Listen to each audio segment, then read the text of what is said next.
തമിഴ്നാട്ടിൽ കണ്ടുപോലെ ഇന്ന് നമ്മുടെ കോളേജിൽ ഓണം സെലിബ്രേഷൻ ആയിരുന്നു കേട്ടോ. ഓണമൊക്കെ ആയതുകൊണ്ട് കാറിലാണ് പോയത്. സാരിയൊക്കെ എടുത്ത് വെറുതെ ബസ്സിൽ പോയൊരു സീൻ ഉണ്ടാക്കണ്ടല്ലോ. അപ്പോൾ വന്നപ്പോഴേക്കും സീനിയേഴ്സ് ഇത് അവിടെ ഡെക്കറേഷനൊക്കെ ചെയ്ത് വെച്ചിട്ടുണ്ട്. നല്ല രസമുണ്ടായിരുന്നു ഇതിങ്ങനെ തൂങ്ങിക്കിടക്കുന്ന കാണാൻ. പിന്നെ ഞങ്ങളുടെ കോളേജിൽ എല്ലാവരും ചേർന്ന് വലിയൊരു അത്താട്ടടാറ്, എല്ലാവരും കൂടെ പൂവൊക്കെ അരിഞ്ഞ് അതൊക്കെ സെറ്റ് ചെയ്തിട്ട് വലിയൊരു അത്തപ്പൂടും. വല്ല കോമ്പറ്റീഷൻസ് കാര്യങ്ങളൊന്നും ഉണ്ടാവാറില്ല കേട്ടോ. തിരുവാതിര ആണെങ്കിലും എല്ലാവരും ചേർന്ന് വലിയൊരു സർക്കിളിൽ നിന്നിട്ട് അങ്ങനെയാണ് ചെയ്യാറ് കേട്ടോ. അപ്പോൾ ഇത് എനിക്ക് ഭയങ്കര ഇഷ്ടമായിട്ടോ. കാരണം ഭയങ്കര ഒരു യൂണിറ്റിയും കാര്യങ്ങളൊക്കെ നമുക്ക് ഉണ്ടാവുമല്ലോ. കോമ്പറ്റീഷൻസ് ഈ ഒരു ഇതിന് മാത്രം കോമ്പറ്റീഷൻസ് ഇല്ല, വേറെ കോമ്പറ്റീഷൻസ് ഉണ്ടോ, വടംവലി കാര്യങ്ങൾ അങ്ങനത്തെയൊക്കെ ഉണ്ടായിരുന്നു. പിന്നെ കഴിഞ്ഞ പ്രാവശ്യത്തെ പോലെ ഇപ്രാവശ്യം വലിയ പ്രോഗ്രാമായിട്ടൊന്നും നമ്മൾ ഓണം സെലിബ്രേറ്റ് ചെയ്തില്ല. ഇപ്പോഴത്തെ ഒരു കണ്ടീഷൻ അങ്ങനെയല്ലല്ലോ. 2024 നമുക്ക് അങ്ങനെ വലിയ പ്രോഗ്രാമായിട്ട് ചെയ്യാൻ പറ്റിയൊരു കണ്ടീഷനല്ല, നിങ്ങൾക്ക് അറിയാമല്ലോ. അപ്പോൾ അതുകൊണ്ട് തന്നെ ഞങ്ങൾ സദ്യയൊക്കെ സ്കിപ്പ് ചെയ്തിട്ടുണ്ടായിരുന്നു. പായസം ഉണ്ടായിരുന്നു. പിന്നെ ഈ പ്രോഗ്രാം തിരുവാതിരയും ചെറുതായിട്ടൊരു അത്തപ്പൂ ഞങ്ങൾ സെറ്റ് ചെയ്യലും അങ്ങനെയുള്ളായിരുന്നു. പായസം എനിക്ക് പാലട പ്രഥമനൊക്കെ ആയിരുന്നു. പാലടയായിരുന്നു അതോ ശർക്കരയായിരുന്നോ, ഏതോ ഒരു പ്രഥമനായിരുന്നു. അപ്പോൾ അതൊക്കെ കഴിച്ചിരുന്നു. അതിൻ്റെ വീഡിയോ ഞാൻ എടുക്കാൻ മറന്നു വയസ്സ്. അപ്പോൾ ഈ തിരുവാതിരയൊക്കെ കണ്ടുകൊണ്ട് അങ്ങനെ ഇരിക്കുമായിരുന്നു. പിന്നെ കുറച്ച് വെയിലൊക്കെ ഉണ്ടായിരുന്നു. അതുപോലെ ചാക്യാർകൂത്തൊക്കെ ഉണ്ടായിരുന്നു കേട്ടോ. ചാക്യാർകൂത്ത് അടിപൊളിയായിരുന്നു, ഒരു രക്ഷയില്ല. കാരണം ചാക്യാർ അവിടെ നിന്ന് ഓരോ തഗ്ഗടിക്കും കേട്ടോ. അത് പ്രിൻസീനെ വരെ അടിച്ചിട്ടുണ്ടായിരുന്നു.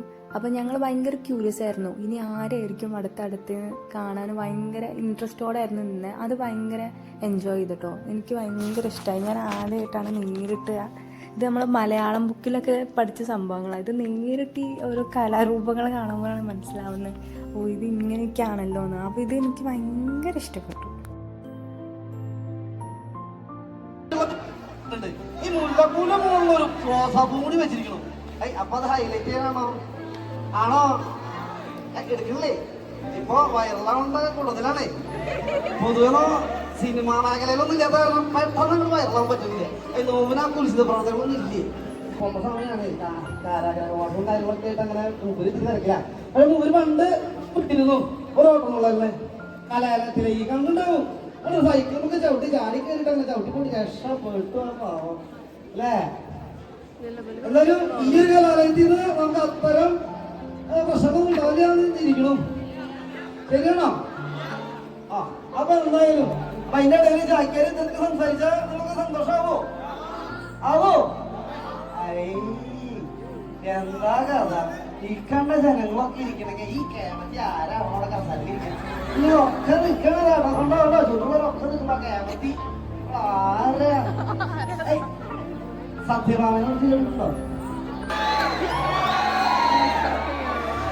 അപ്പൊ നമുക്ക് നമ്മുടെ പരിപാടികളും നമ്മള് സ്വതവേ എന്താ ചെയ്യാ, ഇതൊക്കെ അങ്ങനെ ഷൂട്ട് ചെയ്ത് ഇന്നൊരു സെൽഫി ഒക്കെ എടുത്ത് അത് നമ്മുടെ പോസ്റ്റ്. പിന്നെ വടംവലി ഉണ്ടായിരുന്നു കേട്ടോ. വടംവലി അടിപൊളിയായിരുന്നു. ബോയ്സിൻ്റെ ആണെങ്കിലും ഗേൾസിൻ്റെ ആണെങ്കിലും. ഗേൾസിന് ഞങ്ങളുടെ ഡിപ്പാർട്ട്മെൻറ്റിന് ഫസ്റ്റ് കിട്ടിയിരുന്നു കേട്ടോ.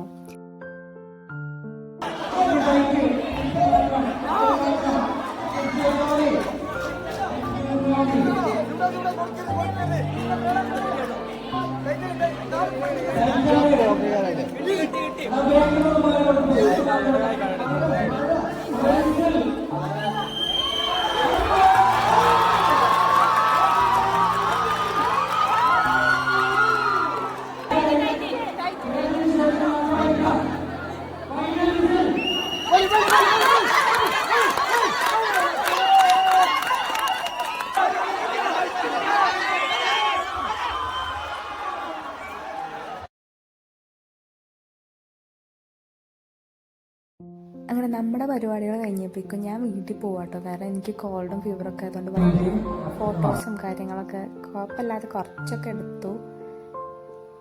അപ്പോൾ അത്രയൊക്കെയുള്ളൂ ഇന്നത്തെ വീഡിയോ.